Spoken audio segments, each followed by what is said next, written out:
하겠습니다.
새 부대가 되게 하여 주사 주님의 빛 비추게 하소서. 내가 원하는 한 가지 주님의 기쁨이 되는 것.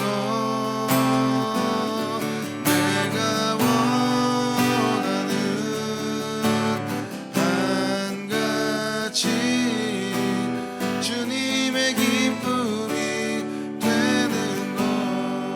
겸손히 내 마음을 드립니다.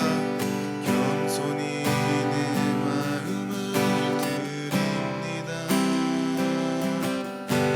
나의 모든 것 받으소서.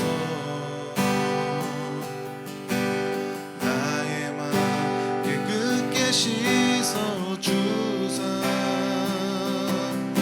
주님의 길 행하게 하소서. 내가 원하는 한 가지 주님의 기쁨이 되는 것. 내가 원하는 한 가지 주님의 기쁨이 되는 것. 7월 26일 마곡 방주교회 주일 예배를 사도신경으로 시작하겠습니다. 전능하사 천지를 만드신 하나님 아버지를 내가 믿사오며 그 외아들 우리 주 예수 그리스도를 믿사오니 이는 성령으로 잉태하사 동정녀 마리아에게 나시고 본디오 빌라도에게 고난을 받으사 십자가에 못 박혀 죽으시고 장사한 지 사흘 만에 죽은 자 가운데서 다시 살아나시며 하늘에 오르사 전능하신 하나님 우편에 앉아 계시다가 저리로서 산자와 죽은 자를 심판하러 오시리라. 성령을 믿사오며 거룩한 공회와 성도가 서로 교통하는 것과 죄를 사하여 주시는 것과 몸이 다시 사는 것과 영원히 사는 것을 믿사옵나이다. 아멘. 오늘 예배를 위해서 윤대욱 집사님께서 기도해 주시겠습니다. 사랑과 은혜가 풍성하신 하나님 아버지, 오늘도 거룩한 주일을 허락하시고 마곡 방주교회 창립 5번째 주일 예배로 함께 모여 예배 드리게 하심을 감사드립니다.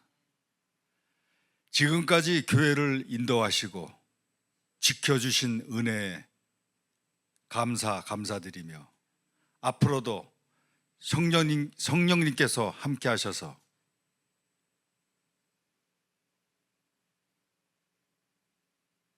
믿음 위에 굳게 세워지는 교회가 되게 하옵소서. 윤장현 전도사께 성령의 능력과 지혜를 더하시고 모든 성도들이 한마음으로 사랑하며 복음을 전하는 교회가 되게 하옵소서. 오늘 드리는 찬양과 기도, 말씀을 기쁘게 받아주시고 말씀을 통해 새 힘과 소망을 얻게 하시며 한 주간도 하나님의 뜻 가운데 승리하는 삶을 살게 하옵소서. 우리가 방주교회에서 예배를 드림으로써 세상의 삶을 사는 모습이 조금씩 나아지게 새롭게 하시길 원하옵나이다. 우리 구주 예수 그리스도의 이름으로 기도드립니다. 아멘. 네. 제게 주신 말씀을 나누겠습니다. 히브리서 11장 6절 말씀입니다. 히브리서 11장 6절 말씀입니다. 제가 읽겠습니다. 믿음이 없이는 하나님을 기쁘시게 하지 못하나니 하나님께 나아가는 자는 반드시 그가 계신 것과 또한 그가 자기를 찾는 자들에게 상 주시는 이심을 믿어야 할지니라. 아멘. 이번 주까지 특별 계시인 성경에 대해서 마무리 짓고 다음 주부터는 히브리서 말씀을 시작할 수 있을 것 같습니다. 몇 주 동안 성경에 대한 설교를 준비하면서 저는 기독교 신앙이 없는 분들이 제 설교를 듣고 다른 종교를 믿고 있는 분들이 기독교 신앙을 갖도록 설교를 준비해야겠다는 생각도 전혀 해보지 않았습니다. 제가 강대상에서 말하고 있는 대상은 가장 먼저는 저 자신이고 그 다음은 이미 신앙생활을 하고 계신 성도들입니다. 물론 하나님께서는 우리를 복음을 전하는 도구로 사용하시지만 저는 그보다 먼저 교회가 복음을 올바르게 알게 되기를 원하고 있기 때문입니다. 여러분이 아시다시피 신약 성경의 제1차 수신자는 대부분 교회입니다. 신약 성경은 종교가 없는 사람들에게만 복음을 전하기 위해 기록된 것이 아닙니다. 오히려 다양한 종교와 철학이 가득한 세상 속에서 이미 교회가 된 성도들에게 바른 복음을 가르치기 위해 기록되었습니다.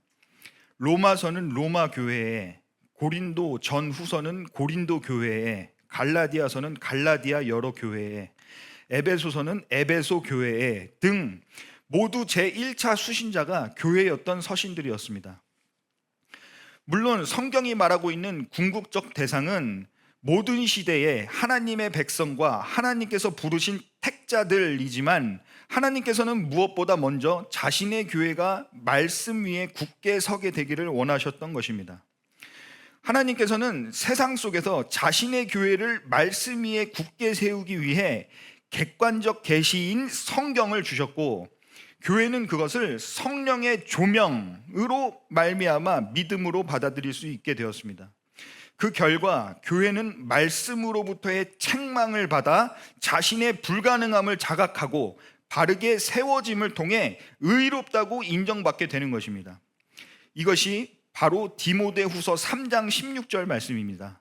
함께 디모데후서 3장 14절부터 16절까지 보시고 가겠습니다. 제가 읽겠습니다. 그러나 너는 배우고 확신한 일에 거하라. 너는 내가 누구에게서 배운 것을 알며 또 어려서부터 성경을 알았나니 성경은 능히 너로 하여금 그리스도 예수 안에 있는 믿음으로 말미암아 구원에 이르는 지혜가 있게 하느니라. 모든 성경은 하나님의 감동으로 된 것으로 교훈과 책망과 바르게 함과 의로 교육하기에 유익하니. 16절에 보시면 모든 성경은 하나님의 감동으로 된 것으로 교훈과 할 때 교훈은 여러분이 생각하시는 삶의 지혜, 깨달음 뭐 이런 것들이 아니라 객관적인 교리라는 뜻입니다. 그리고 책망은 그에 해당하는 헬라어 단어의 뜻을 보면 나쁜 행동을 폭로함입니다. 즉 16절은 성경은 하나님의 호흡, 역사하심, 감동으로 된 교리로서 성도의 나쁜 행동을 폭로하여 바로 세우고 칭의, 그리스도의 의로 교육하기에 유익하다는 것입니다. 그런데 성경이 담고 있는 교리가 나쁜 행동을 폭로한다고 하는데 나쁜 행동이 대체 무엇일까요? 바울은 우리가 행하는 이 나쁜 행동을 바로 세우기 위해 성경이 필요한 것이라고 말하고 있는 것입니다. 교회의 나쁜 행동이 무엇인지 방금 읽은 3장 14절부터 16절 이전의 내용을 살펴보도록 하겠습니다. 그러기 위해 먼저 디모데후서라는 책은 무슨 책인지 간략하게 제가 소개를 하고 가겠습니다. 디모데후서는 바울이 디모데에게 보내는 편지의 형식으로 쓰였지만 그 내용은 바울 스스로 최후를 자각하면서 고독과 절박한 위기감 속에서 이 땅의 모든 교회를 향해 쓴 마지막 유언이라고도 말할 수 있겠습니다. 즉, 그 유언은 디모데와 에베소 교회, 나아가 그리스도의 온 교회가 어떻게 세워지고 지켜져야 하는지를 가르치고 있습니다. 특히 좀 전에 읽은 부분은 마지막 때에 오는 고난 시대에 올바른 신앙으로서 박해를 이겨낼 것을, 그리고 성경의 중요성에 대해, 그리고 성경을 통해서 확신하는 길에 설 것을 명하고 있는 것입니다. 디모데후서는 사도 바울의 마지막 편지로서 분명 그의 모든 신앙의 내용이 집약되어 있다고 말할 수 있을 것입니다. 사도 바울이 마지막 편지 속에서 그가 말하는 우리 안에 폭로되어야 할 나쁜 행동이 무엇인지를 계속해서 살펴보도록 하겠습니다. 디모데후서 3장 14절은 그러나로 시작합니다. 14절을 다시 읽어보시겠습니다. 디모데후서 3장 14절. 그러나 너는 배우고 확신한 일에 거하라. 너는 내가 누구에게서 배운 것을 알며. 그러나란 앞 뒤의 내용이 반대일 때 이어주는 역할을 합니다. 읽어보셨다시피 14절부터는 성경의 역할과 유익이 나오고 있으니 그렇다면 14절 이전에는 성경의 결핍이 우리에게 끼치는 악 영향에 대해서 다루었을 것이라고 충분히 예상해 볼 수 있을 것입니다. 당시 디모데가 사역하던 에베소 교회에는 성경이 말하고자 하는 바하고는 다른 두 가지 거짓 가르침이 있었던 것으로 보입니다. 현재까지 성경 내용을 기반으로 한 저의 추측으로는 하나는 초기 영지주의적 성향을 띠면서 예수 그리스도를 부정했던 무율법주의, 그리고 하나는 은혜를 대적하며 율법 지킴이라는 인간의 공로로 구원에 이를 수 있다고 주장했던 율법주의적 경향이 당시 에베소 교회를 혼란스럽게 했던 것으로 보입니다. 이런 추측을 가능하게 하는 디모데후서의 두 부분을 각각 제가 읽어보겠습니다. 먼저 당시 에베소 교회를 힘들게 했던 거짓 가르침이 무율법주의로 추측되는 부분입니다. 디모데후서 2장 16절에서 18절 말씀입니다. 제가 읽겠습니다.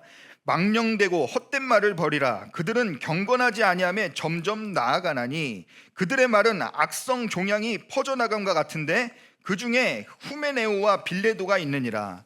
진리에 관하여는 그들이 그릇되었도다. 부활이 이미 지나갔다 하므로 어떤 사람들의 믿음을 무너뜨리느니라. 바울은 후메네오와 빌레도라는 사람을 언급하고 있는데 이 인물들에 대하여 명확히 알려져 있는 정보는 없습니다. 하지만 18절이 그들에 대해 이야기합니다. 18절을 새 번역 성경으로 보면 그들은 진리에서 멀리 떠나버렸고 부활은 이미 지나갔다고 말하면서 사람들의 믿음을 뒤엎습니다 라고 번역되어 있습니다. 즉 그들의 가르침은 진리가 아니며 그 이유는 부활이 이미 지나갔다, 끝났다 라고 주장하는 것에 있다는 것입니다. 이 사실을 통해 그들은 초기 영지주의적 성향이 강했으며 그것은 영은 선하고 육은 악하다. 그러므로 선한 영은 결코 악한 육을 입을 수 없다. 그리스도는 인간으로 오실 수 없다. 즉 그리스도 예수를 부정하였던 것으로 추측됩니다. 그들은 육체의 부활을 부정하였고 육체는 원래 악한 것이므로 육체의 죄는 영의 구원에 아무런 영향을 끼칠 수 없다고 생각하는 사상을 함의한 무율법주의를 표방했던 것으로 생각됩니다. 그리고 에베소 교회를 혼란스럽게 했던 또 하나의 거짓 가르침은 은혜를 대적하는 율법주의로 추측되는데 디모데후서 3장 7절부터 8절을 보시겠습니다. 제가 읽겠습니다. 항상 배우나 끝내 진리의 지식에 이를 수 없느니라. 얀네와 얀브레가 모세를 대적한 것 같이 그들도 진리를 대적하니 이 사람들은 그 마음이 부패한 자요 믿음에 관하여는 버림받은 자들이라. 여기에 등장하는 얀네와 얀브레는 다른 성경 전체에서는 언급되지 않는 이름입니다. 둘 다 고유 명사이고 어원이 불확실한 단어들입니다. 단지 랍비들의 전승, 랍비 전승에 의하면 이 둘은 출애굽 직전 바로왕 앞에서 모세가 행한 이적을 흉내냄으로써 모세와 아론을 대적하려 했던 애굽의 요술사들로 알려져 있습니다. 이들을 간접적으로 언급하는 출애굽기 7장 10절부터 12절을 보시겠습니다. 제가 읽겠습니다. 모세와 아론이 바로에게 가서 여호와께서 명령하신 대로 행하여 아론이 바로와 그의 신하 앞에 지팡이를 던지니 뱀이 된지라. 바로도 현인들과 마술사들을 부르매 그 애굽 요술사들도 그들의 요술로 그와 같이 행하되 각 사람이 지팡이를 던짐에 뱀이 되었으나 아론의 지팡이가 그들의 지팡이를 삼키니라. 모세와 아론 그리고 애굽의 요술사들이 각각 갖고 있던 지팡이를 던지자 뱀이 되었습니다. 두 그룹이 던진 지팡이는 모두 뱀이 되었습니다. 하지만 그 행위가 어디에서 출발했느냐는 전혀 다릅니다. 모세와 아론은 10절에서 여호와께서 명령하신 대로 행하여 라고 되어 있고, 애국 요술사들은 11절에서 바로도 현인들과 마술사들을 부르매 라고 성경이 이야기하고 있습니다. 즉 그들은 똑같이 지팡이를 갖고 있었고 둘 다 그것은 똑같이 뱀으로 변했지만 그 행위의 근원은 전혀 달랐던 것입니다. 즉 하나님이 시작하시는 은혜에 의해 이끌려가는 성도와 인간이 주체가 된 율법에 의해 이끌려가는 성도의 차이를 명확하게 대조하고 있는 부분인 것입니다. 두 그룹이 지팡이를 던짐으로 지팡이가 뱀이 된 것은 똑같지만 그것의 주체가 누구냐는 것입니다. 인간이 주체가 된 이들에게서는 나타나는 증상을 디모데후서 3장 7절이 이렇게 이야기합니다. 항상 배우나 끝내 진리의 지식에 이를 수 없느니라. 경건을 흉내는 내지만 그 경건의 실체인 진리의 지식, 예수 그리스도를 모르는 것에 대한 경고인 것입니다. 그러므로 당시 에베소 교회를 갈등으로 끌고 갔던 거짓 가르침은 인간 중심의 율법주의를 바울이 이야기했던 것으로 추측이 됩니다. 지금껏 살펴본 것처럼 바울이 말하는 에베소 교회를 어렵게 만든 두 가지 거짓 가르침은 무율법주의와 율법주의였을 것으로 저는 추측합니다. 물론 이것은 어디까지나 저의 추측이므로 무율법주의와 율법주의라는 용어 자체는 모두 잊으셔도 괜찮습니다. 그러나 한 가지는 꼭 기억하시기 바랍니다. 두 거짓 가르침의 공통점은 피조물인 인간이 창조주 하나님을 밀어내고 그 자리에 자신을 중심에 세우는 것, 곧 인본주의, 인간 중심 사상에 있다는 것입니다.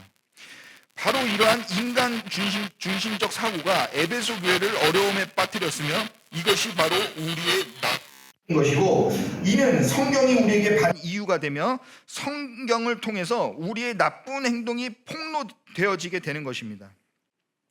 이러한 나쁜 행동, 인간 중심적인 사고야말로 교회에 성경이 반드시 필요한 이유가 되는 것입니다. 무율법주의, 육이 짓는 죄는 상관없다. 율법주의, 공로를 쌓아 구원에 이를 수 있다. 이 두 가지 모두 그리스도 예수를 저 밖에 내던져 놓고 그 믿음의 근거와 주체가 객관적 성경이 아닌 자기 자신의 믿음과 인간 스스로를 주체로 삼고 있는 인간 중심적 사고인 것입니다. 그렇다면 인간 중심적인 사고란 과연 무엇일까요? 성경은 이에 대해 매우 친절하게 설명해 줍니다. 디모데후서 3장 1절부터 5절은 인간 중심적인 사고가 어떤 모습으로 나타나는지를 매우 구체적으로 설명하고 있습니다. 디모데후서 3장 1절부터 5절 제가 읽겠습니다. 너는 이것을 알라. 말세에 고통하는 때가 이르러 사람들이 자기를 사랑하며 돈을 사랑하며 자랑하며 교만하며 비방하며 부모를 거역하며 감사하지 아니하며 거룩하지 아니하며 무정하며 원통함을 풀지 아니하며 모함하며 절제하지 못하며 사나우며 선한 것을 좋아하지 아니하며 배신하며 조급하며 자만하며 쾌락을 사랑하기를 하나님 사랑하는 것보다 더하며 경건의 모양은 있으나 경건의 능력은 부인하니 이 같은 자들에게서는 내가 돌아서라. 개역 성경을 보면 너는 이것을 알라 말세에 고통하는 때가 이르러 라는 전제가 나오고 2절부터 사람들이 자기를 사랑하며 돈을 사랑하며 자랑하며 교만하며 비방하며 등 전제에 대한 여러 가지 전제를 따르는 증상들이 나타나는 것처럼 번역되어 있습니다. 하지만 헬라어 원문을 보면 디모데후서 3장 2절은 사람들이 자기를 사랑하며 할 때 하며로 번역된 헬라어 에소마이라는 단어는 존재하다의 미래형으로서 될 것이다 라는 뜻입니다. 직역하면 사람들이 자기를 사랑하는 자들이 될 것이다 로 문장이 한번 끝나는 것입니다. 직역한 내용을 다시 읽어보면 너는 이것을 알라 말세에 고통하는 때가 이르러 사람들이 자기를 사랑하는 자들이 될 것이다. 돈을 사랑하며 자랑하며 교만하며 비방하며 부모를 거역하며 감사하지 아니하며 거룩하지 아니하며 이렇게 전개되는 것입니다. 즉 말세에 고통받는 때가 되면 사람들이 자기를 사랑하는 자들이 될 것이다 까지가 전제되고 이후 사람들이 자기를 사랑하게 됨으로 나타나는 증상들이 나열되고 있는 것입니다. 그러니까 에베소 교회를 분열에 휩싸이게 한 거짓 가르침, 인간 중심적 사고, 나쁜 행동은 바로 자기를 사랑하는 자들이 되는 것입니다. 앞에서 말씀드렸듯 디모데후서는 사도 바울 신학의 핵심이 응축된 목회적 유언 편지라고 할 수 있을 것입니다. 편지 곳곳에 자기의 죽음을 예감하는 표현들이 들어 있습니다. 그의 신앙의 서사가 이 짧은 마음만 먹으면 10분 안에 다 읽을 수 있는 디모데 후서에 녹아 있는 것입니다. 자기를 사랑하는 자들이 된다는 것은 성경에서 말하는 모든 죄의 본질입니다. 사도 바울은 자신의 죽음을 바라보며 아들같이 생각하는 디모데에게 가장 중요한 바를 전하고 있는 것입니다. 여러분께서 사도 바울의 지금 이 말의 무게를 부디 온전히 받아들이시기를 간절히 기도하겠습니다. 너는 이것을 알라 말세에 고통하는 때가 이르러 사람들이 자기를 사랑하는 자들이 될 것이다. 요즘 대부분 현대교회에서 툭하면 남발해대는 당신은 사랑받기 위해 태어난 사람 이라는 주문을 마치 지금 성경이 꼬집고 있는 것 같지는 않습니까? 저는 서로 눈을 지그시 바라보며 손을 서로에게 뻗고 노래가 다 끝날 때까지 그러고 있는 게 너무 낯뜨겁고 곤욕이었는데 여러분은 좋아하시나요? 제 생각에는 당시 에베소 교회나 현대 교회나 별반 다를 것이 없는 것 같습니다. 성경은 우리가 태어난 이유를 우리 각자 한 사람 한 사람이 전부 무슨 연예인도 아니고 주변 사람들에게 어떤 충만한 사랑을 받기 위해서 태어난 것이라고 결코 말하지 않고 있습니다. 이런 거짓 가르침 때문에 우리는 성경을 꼭 붙들어야 한다고 오늘 읽어본 말씀들이 이야기하고 있는 것입니다. 성경은 명확하게 우리는 하나님의 영광을 위해서 태어난 것이라고 말씀하고 있습니다. 이사야서 43장 7절 함께 보시겠습니다. 제가 읽겠습니다. 내 이름으로 불려지는 모든 자 곧 내가 내 영광을 위하여 창조한 자를 오게 하라. 그를 내가 지었고 그를 내가 만들었느니라. 하나님께서는 자기의 영광을 위해 우리를 창조하셨는데 자기의 형상대로 창조하셨기 때문에 우리를 사랑하시는 것입니다. 그런데 그 사랑은 창세 전에 시작된 사랑이었습니다. 인간 측에서는 하나님께서 우리를 사랑할 어떤 근거도 생산해낼 수 없도록 완벽하게 하나님께서 차단해 놓으셨습니다. 이 사실은 명확합니다. 왜냐하면 우리가 세상 속에서 죄를 짓고 착한 일 하고 누군가를 사랑하고 미워하고 슬퍼하고 뭐 이런 것들을 하기도 전에, 세상이 만들어지기 이전에, 시간이 시작되기 이전에 이미 하나님께서는 우리를 택하시고 사랑하셨기 때문입니다. 우리가 사랑받을 자격이 있어서가 아니라 하나님께서 이미 우리를 택하시고 사랑하신 상태에서 우리가 태어나게 된 것이라고 성경이 이야기하고 있습니다. 이것에 대해 제가 부연 설명을 하지 않아도 될 정도로 친절하게 에베소서에서 설명해 주고 계십니다. 에베소서 1장 3절부터 12절. 제가 여러분이 더 이해하시기 쉽도록 세번역 성경으로 준비했습니다. 세번역 성경으로 제가 읽어드리겠습니다. 에베소서 1장 3절에서 12절까지. 우리 주 예수 그리스도의 하나님 아버지를 찬양합시다. 하나님께서는 그리스도 안에서 하늘에 속한 온갖 신령한 복을 우리에게 주셨습니다. 하나님은 세상 창조 전에 그리스도 안에서 우리를 택하시고 사랑해 주셔서 하나님 앞에서 거룩하고 흠이 없는 사람이 되게 하셨습니다. 하나님은 하나님의 기뻐하시는 뜻을 따라 예수 그리스도를 통하여 우리를 하나님의 자녀로 삼으시기로 예정하신 것입니다. 그래서 하나님이 하나님의 사랑하시는 아들 안에서 우리에게 거저 주신 하나님의 영광스러운 은혜를 찬미하게 하셨습니다. 우리는 이 아들 안에서 하나님의 풍성한 은혜를 따라 그의 피로 구속, 곧 죄의 용서를 받게 되었습니다. 하나님은 우리에게 모든 지혜와 총명을 넘치게 주셔서 그리스도 안에서 미리 세우신 하나님이 기뻐하시는 뜻을 따라 하나님의 신비한 뜻을 우리에게 알려주셨습니다. 하나님의 계획은 때가 차면 하늘과 땅에 있는 모든 것을 그리스도 안에서 그분을 머리로 하여 통일시키는 것입니다. 하나님은 그리스도 안에서 우리를 상속자로 삼으셨습니다. 이것은 모든 것을 자기의 원하시는 뜻대로 행하시는 분의 계획에 따라 미리 정해진 일입니다. 그것은 그리스도께 맨 먼저 소망을 둔 우리로 하여금 하나님의 영광을 찬미하는 사람이 되게 하시려는 것이었습니다. 4절에서 하나님은 세상 창조 전에 그리스도 안에서 우리를 택하시고 사랑해 주셔서 라고 말씀하고 계십니다. 세상 창조 전에 그리스도 안에서, 이 부분을 기억하셔야 합니다. 그리스도란 우리를 죄에서 구원하시기 위해 하나님께 기름 부음을 받은 메시아를 가리킵니다. 우리를 죄에서 구원해 주실 기름 부음 받은 자가 세상이 창조되기도 전에 우리가 죄를 짓고 자시고 할 겨를도 없이 태어나기도 전에 하나님께서는 이미 우리를 택하시고 사랑하셨으며 그리스도를 통하여 우리를 구원하실 계획을 세우셨던 것입니다. 구원자가 존재했다는 것은 구원받을 자들의 존재를 이미 알고 계셨다는 것입니다. 구원받을 자들인 우리가 지었던 모든 죄, 현재 짓고 있는 모든 죄, 앞으로 지을 모든 죄는 하나님께서는 이미 세상 창조하시기 전부터 알고 계셨던 것입니다.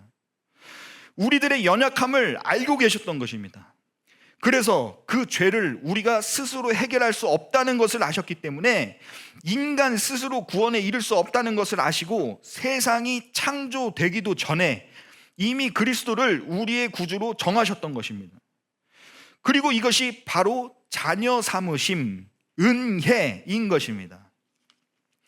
그 자녀 삼으심, 은혜를 그리스도를 통해서 우리에게 어떻게 주셨다고 말씀하시는지도 나옵니다. 6절을 제가 다시 읽어보겠습니다. 그래서 하나님이 하나님의 사랑하시는 아들 안에서 우리에게 거저 주신 하나님의 영광스러운 은혜를 찬미하게 하셨습니다. 하나님의 사랑하시는 아들 안에서 우리의 인성을 보고 주신다고 하셨습니까? 우리의 도덕성을 보고 주신다고 하셨습니까? 우리의 희생을 보고 주신다고 하셨습니까? 우리 측에서 만들어내는 믿음을 보고 주신다고 하셨습니까? 우리의 신앙을 보고 주신다고 하셨습니까? 우리의 범죄 전과, 사회적 지위, 11조를 했는가? 인간관계에서 얼마나 참고 용서했는가? 가난한 나라에 가서 우물을 파줬는가? 얼마나 성화되었는가? 성경은 이런 것을 보고 자녀 삼으심, 구원의 은혜를 주신다고 하시지 않습니다. 하나님이 하나님의 사랑하시는 아들 안에서 우리에게 거저 주신 하나님의 영광스러운 은혜를 찬미하게 하셨습니다. 분명하게 거저 주신다고 하십니다.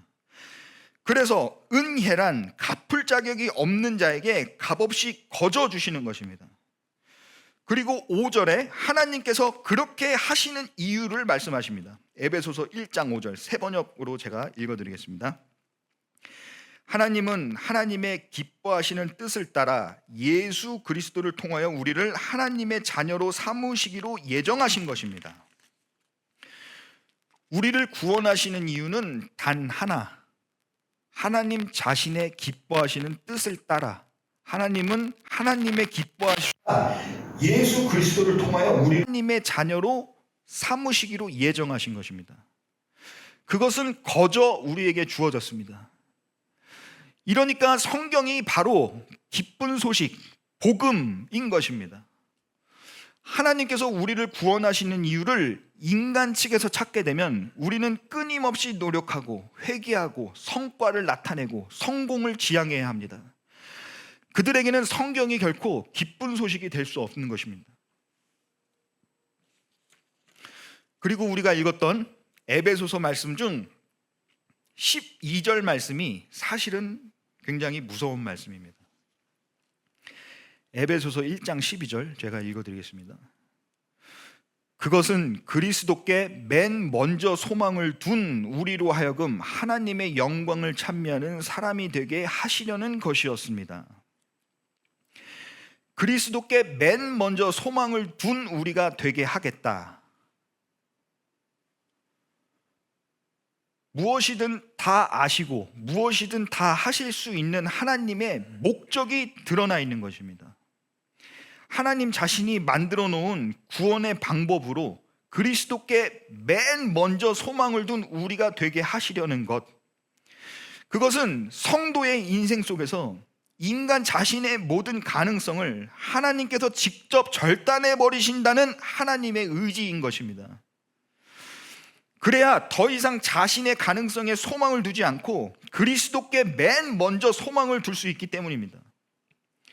이 일은 우리의 노력으로 되는 것이 아니고 하나님께서 시작하시고 하나님께서 끝내시는 것입니다.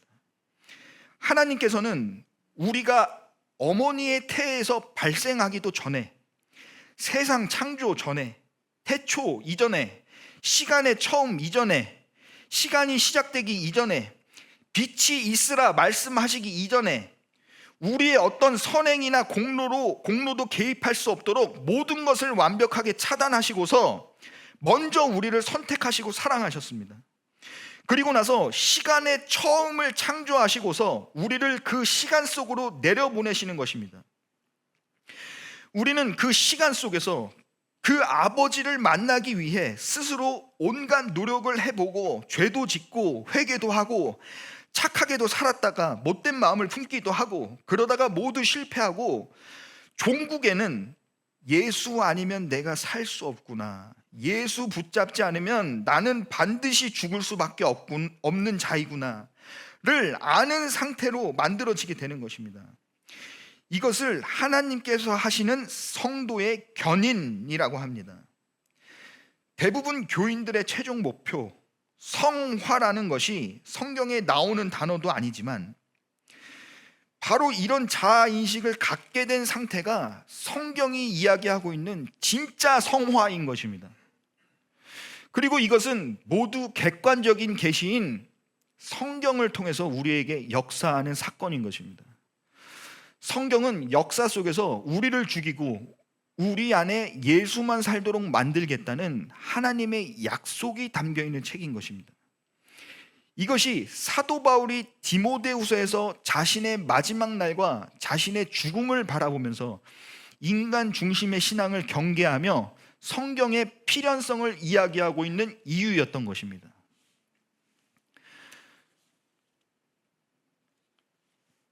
저번 주 예배가 끝나고 목소리도 좋고 찬양과 기도를 아주 잘 하시는 집사님께서 예수 믿는 것이 어려운 것이냐고 제게 물으셨습니다. 당시 저는 운전 중이었고 환경이 어수선해서 답을 제대로 못 드렸는데 저의 대답은 예수 믿는 것은 쉽지만 어려운 것입니다. 입니다. 쉽다는 것은 무엇이든 다 아시고 무엇이든 다 하실 수 있는 하나님께서는 자기의 기쁘신 뜻대로 우리의 선택이나 행위, 의지와는 상관없이 반드시 예수 그리스도께 맨 먼저 소망을 둔 자로 반드시 만들어내실 것이기 때문입니다. 그러나 어렵다는 것은 예수 그리스도에게 맨 먼저 소망을 둔 자가 된다는 것, 예수 믿는 것이란 더 이상 나 자신을 믿지 못하는 상태가 되어야 가능하기 때문입니다. 더 이상 나를 믿지 못한다는 것은 자기 자신을 철저히 배척한 상태, 즉 세상에서의 죽음을 뜻하는 것입니다. 우리는 세상에서 죽지 않으면 결코 예수 그리스도에게 맨 먼저 소망을 둔 자가 될 수 없는 것입니다. 이렇게 말씀드리면 또 어떤 분들은 세상에서 죽기는 죽는데 멋있게 죽으려고 하실 것입니다. 내가 순교하겠다고, 사회를 위해 헌신하다가 죽겠다고. 여러분께서 정말 눈을 감고 잘 생각해 보셨으면 좋겠습니다.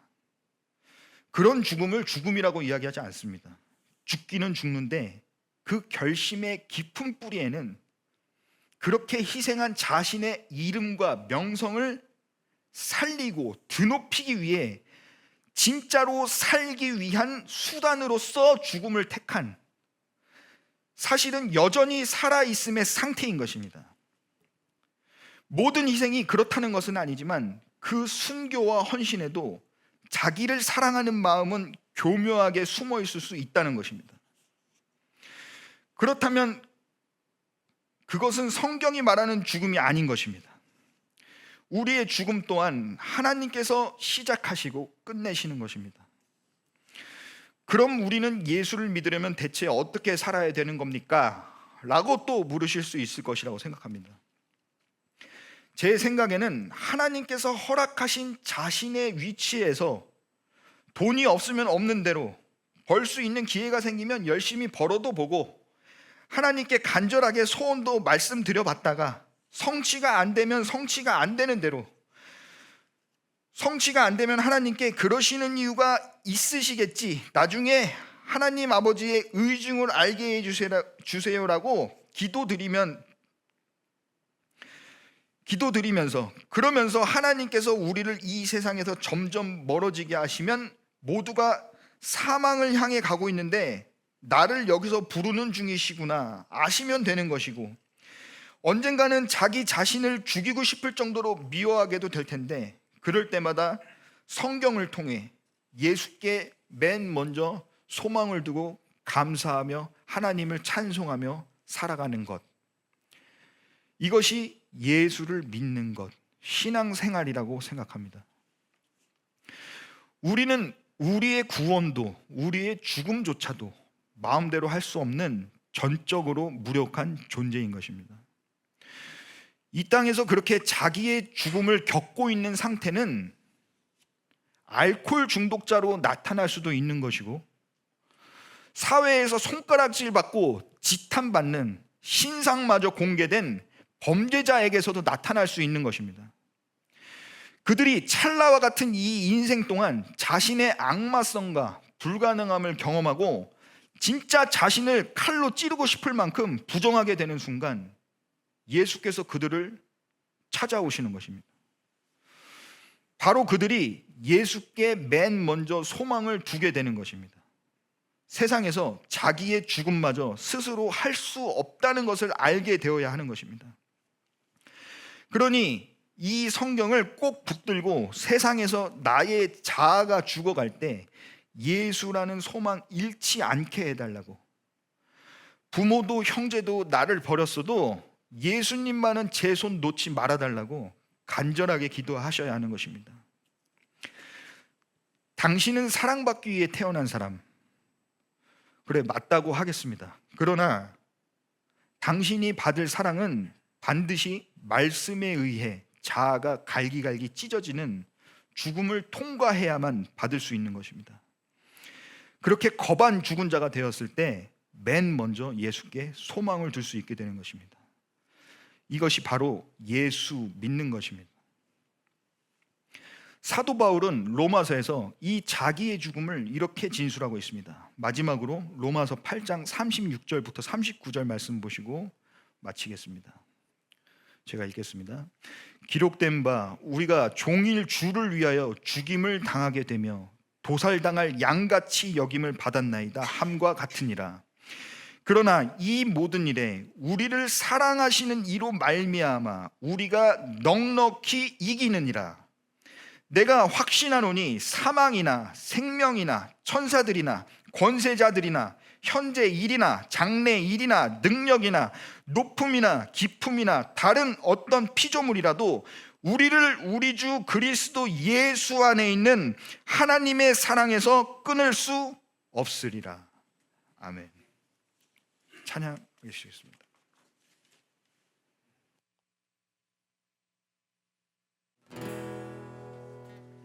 네, 오늘 말씀 생각하시면서 태초부터 나를 위해 사랑을, 은혜를 베푸신 주님을 생각하시면서 나를 지으신 주님 찬양하시겠습니다. 나를 지으신 주님 내 안에 계셔. 처음부터 내 삶을, 처음부터 내 삶을 그의 손에 있어줘. 나를 지으신 주, 다시 한번. 나를 지으신 주님 내 안에 계셔.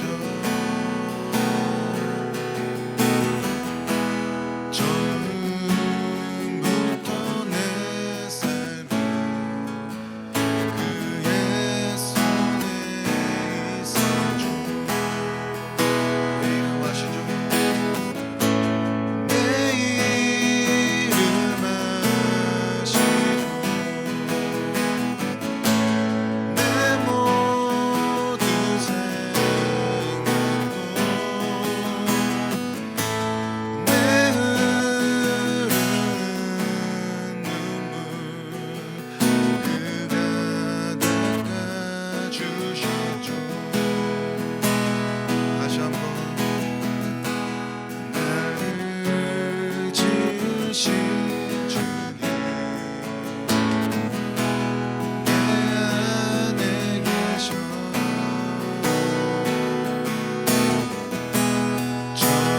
처음부터 내 삶을 그의 손에 있어줘.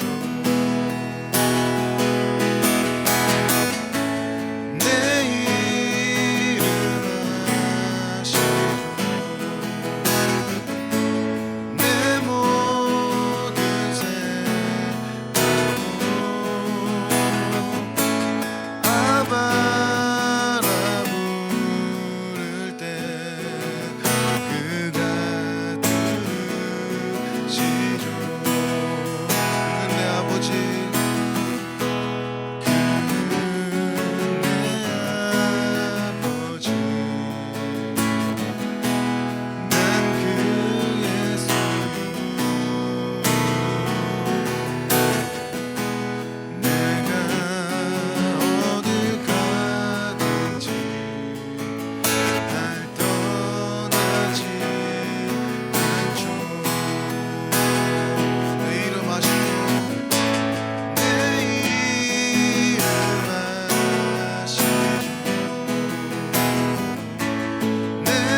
김영금 전도사님 나오셔서 기도해 주시겠습니다.